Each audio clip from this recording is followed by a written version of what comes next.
अगर किसी का 1 रुपया भी कर्ज हो जाए तो दोबारा जन्म लेना पड़ेगा। तो महाराज जी इसी चीज पर सुनकर मैं बहुत परेशान हो गया था।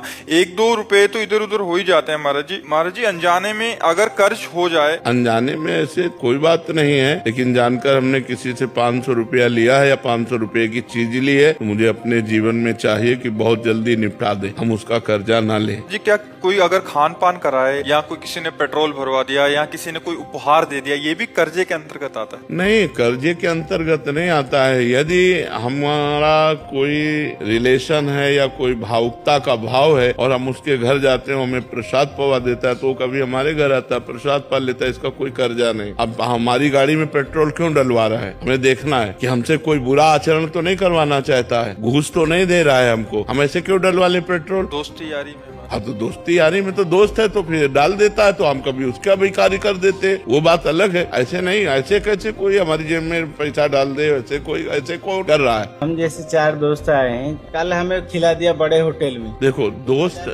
दोस्त की बात अलग है। अगर वो करोड़पति है तो अपने हिसाब से खवाएगा, तो जब हमारे घर आएगा तो हम बोरा में बिछा करके उसको रोटी दाल पवाएंगे, वो बात अलग है। कर्जा एक अलग चीज होती है।